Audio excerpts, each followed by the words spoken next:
તો ચૂંટણી પ્રચારના માહોલની વચ્ચે જીએસટીવીની ટીમ અમદાવાદના મેટ્રોપોલિટન કોર્ટ પાસે વકીલોની વચ્ચે પહોંચી, જ્યાં તેઓએ નકલી તબીબોની જેમ વકીલ ન હોવા છતાં પણ ઓફિસ ખોલીને બેસી જનારાઓ સામે કાર્યવાહીની માંગ કરી. તો મોંઘવારીનો મુદ્દો પણ વકીલોને નડતો હોય તે વાતનો પણ તેમણે ઉલ્લેખ કર્યો. જીએસટીવીની વિશેષ રજૂઆત જે મતદારોના મનની વાત છે, મતદારોનું શું કહેવું છે તેને જ લઈને જીએસટીવીની ટીમ અત્યારે અમદાવાદના મેટ્રોપોલિટન કોર્ટ ખાતે પહોંચી છે અને ત્યાં વકીલોનો શું મત છે ચૂંટણી લઈને તે જાણવાનો પ્રયત્ન કરીશું આપણે વકીલો પાસેથી જ કે 2024ની જે લોકસભા ચૂંટણી છે તેને લઈને વકીલો પાસે જાણીશું કે શું માંગ છે આપની વકીલોની, શું જોઈ રહ્યા છો ચૂંટણીની અંદર આપ? વકીલોની માંગમાં મતદાર તરીકે ઘણી માંગો છે પણ સરકારથી પૂરી થયેલી નથી અત્યાર સુધી. હવે જે માંગો છે અમારી નવી કોર્ટો કરવાની, બીજી કોર્ટો ટ્રાન્સફર કરવાની, એ માંગો ઊભીને ઊભી જ છે. હજુ હાલ કંઈ પરિપૂર્ણ થયેલું નથી. જે પ્રમાણે બીજા વકીલ મિત્ર છે તેમની સાથે વાત કરીશું કે શું આપ સત્તા પરિવર્તન ઈચ્છી રહ્યા છો કે પછી આ જ સત્તા ચાલુ રહે તેવું ઈચ્છી રહ્યા છો? શું કહેશો આપ આ સત્તાથી? કેવો રહ્યો માહોલ 10 વર્ષ મોદીની સરકાર રહી? કોઈની પણ સરકાર આવે, છેલ્લા ઘણા સમયથી વકીલો સંઘર્ષ કરતા આવેલ છે અને વકીલોની રજૂઆત હોવા છતાં આજ દિન સુધી કોઈ સરકાર ધ્યાન આપતી નથી. દિવસે ને દિવસે વકીલો પર હુમલા થતા રહ્યા છે, દિવસે ને દિવસે વકીલોનો મર્ડર થાય છે. વકીલ પ્રોટેક્શન એક્ટની માંગ કરવામાં આવી છે, અવારનવાર લેખિતમાં રજૂઆત કરવા છતાં આજ દિન સુધી એ એક્ટ લાગુ કરવામાં નથી આવતો, જેના કારણે વકીલોને હર હંમેશ પબ્લિકથી અને જેમના અસીલો છે એનાથી જાનને જોખમ રહેલ છે. બીજું, આજ દિન સુધી અમારે બેઠક વ્યવસ્થાના પ્રશ્નો છે, જુનિયરોને નવી બેઠક વ્યવસ્થા મળતી નથી. ક્યાંક ને ક્યાંક ઇન્ફ્રાસ્ટ્રક્ચર છે એ પણ વ્યવસ્થિત નથી, એની પણ રજૂઆત કરવામાં આવે છે. પાર્કિંગની સમસ્યા જુઓ છો, આપ જોઈ શકો છો કે પાર્કિંગની સમસ્યા અલોટ નથી. હાલ અપના બજારમાં બીજી 10-15 કોર્ટ નવી ખોલવામાં આવે છે, ત્યાં અત્યારે જેટલી કોર્ટ છે એની પાર્કિંગ નથી, તો બીજી વધારાની કોર્ટો ખોલવામાં આવશે તો પાર્કિંગની સમસ્યા ક્યાં જઈને પહોંચશે?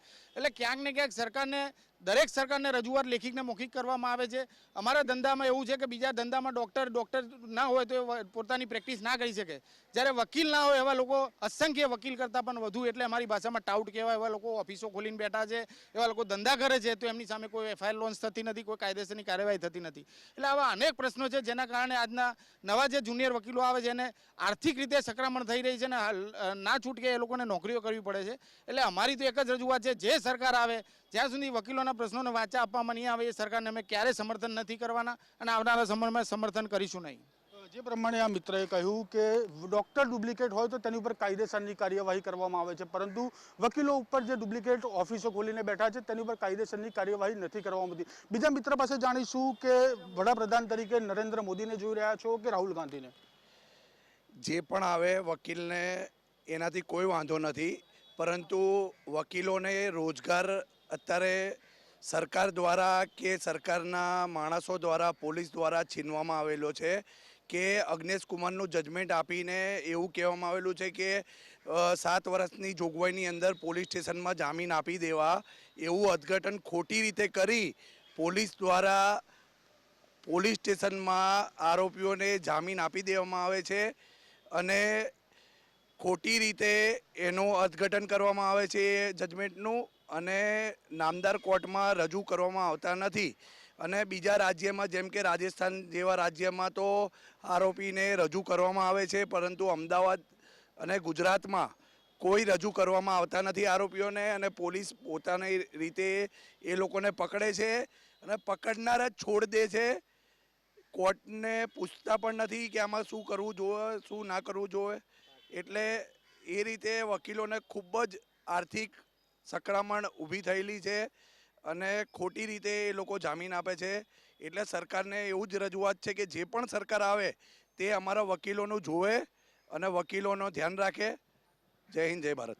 ચોક્કસથી કહી શકાય કે મોંઘવારી છે, બેરોજગારી છે, તે તમામ મુદ્દાઓ પણ અત્યારે હાલ ઇલેક્શનમાં સ્પર્શી રહ્યા છે. ભાજપ તો વાતો કરતી હોય છે, પોતાના જે ચૂંટણી ઢંઢેરો છે તેની અંદર પણ વાત કરવામાં આવી છે. આપણે જાણીશું કે ભાજપ જે પ્રકારે કહી રહી છે, બેરોજગારીનો મુદ્દો છે, પછી શિક્ષણનો મુદ્દો છે, તમામ મુદ્દા છે, મોંઘવારી છે. શું કહેશો આપ? તો આપને પણ નડતો હશે મોંઘવારીનો મુદ્દો? મારું નામ એડવોકેટ મુકેશ રાજપૂત છે, સિનિયર કારોબારી છું મેટ્રો કોર્ટમાં. મોંઘવારી તો દરેક ક્ષેત્રને દરેકને નડે છે સાહેબ. અમારા વકીલોને પણ મોંઘવારી નડે છે, કારણ કે જે પ્રમાણે અત્યારે જે પ્રમાણે વકીલ સાહેબે કીધું ટાઉટો છે આજે એમાં પણ સ્ટાન્ડર્ડ મેન્ટેન થતું નથી સાહેબ. જે પ્રમાણે અમે ફીસ કહીએ છીએ એ પ્રમાણે આ થતું નથી, કારણ એનું પાછળનું કારણ એ છે કે ટાઉટો કામ ખેંચી જાય છે સાહેબ, એના માટે. ચોક્કસથી વાત કરીએ, બીજા મિત્રો છે કે આપ પણ અહીંયા પ્રેક્ટિસ કરતા છો મેટ્રો કોર્ટની અંદર, સાથે તમારી કોઈ સમસ્યા હોય, મેટ્રો કોર્ટની સમસ્યા હોય જે સરકાર સુધી હજી સુધી રજૂઆતો કરી છે પણ પૂર્ણ નથી થઈ, તેવી કઈ સમસ્યા છે? સમસ્યાઓ હતી પણ જે રાજ્ય સરકાર દ્વારા ઘણીવાર પૂરી કરવામાં આવેલી છે અને રાજ્ય સરકાર દ્વારા પણ ફંડ આપવામાં આવેલું છે અને જે વકીલોને સમસ્યાઓ છે જે અહીંના બોડીના મેમ્બરો છે આ છે તે ઘણી અંશે દૂર કરવાના પ્રયત્નો ચાલુ રહ્યા છે. ચોક્કસથી કહી શકાય કે જે પ્રકારની સમસ્યાઓ વકીલોને પડતી હતી તેને રાજ્ય સરકાર દ્વારા પરિપૂર્ણ પણ કરવામાં આવી છે તેવી પણ વાત કરવામાં આવી છે.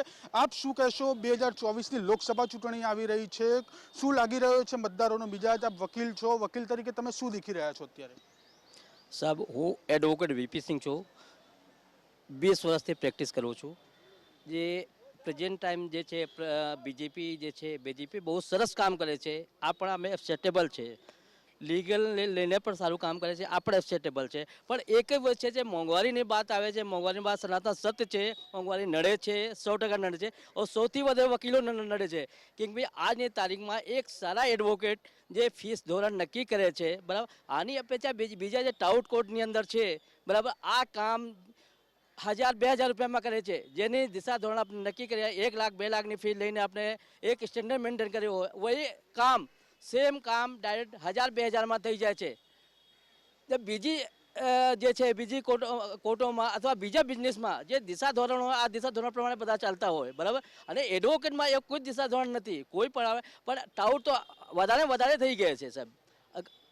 ટાઉટના જે છે આનો કોર્ટ નીકાળવું જોઈએ સાહેબ, અને એડવોકેટનો સ્ટેન્ડર્ડ છે સ્ટેન્ડર્ડ રહે. આના લીધે બધા એડવોકેટને નમ્ર નિવેદન છે કે આપણો સ્ટેન્ડર્ડ ગુમાવવું નહીં જોઈએ સાહેબ, બરાબર. આપણે એક એડવોકેટ છીએ, બરાબર, કોઈ પણ રીતે આપણે જીત શકીએ, આપણા જે લક્ષ્ય છે લક્ષ્ય પ્રમાણે અને એક સ્ટેન્ડર્ડ મેન્ટેન રાખવું જોઈએ, બરાબર. અને બીજેપી આપણે મદદ કરે છે, આપણે એક્સેપ્ટેબલ છે, બરાબર. લીગલ લેવલ ઉપર છે, જે કોર્ટનું કીધું છે કે કોર્ટ પ્રમાણે કરે છે અને સપોર્ટ કરે છે. પણ બીજેપી તો સપોર્ટ કરશે, આને સિવાય લીગલ જે છે લીગલ પ્રમાણે જેની જવાબદારી છે આ નિષ્ઠા ઉપર નિભાવે છે અને કરે છે, બરાબર. અને મને એવું છે કે ભવિષ્યમાં સારું થશે એવું મને મંતવ્ય છે સાહેબ.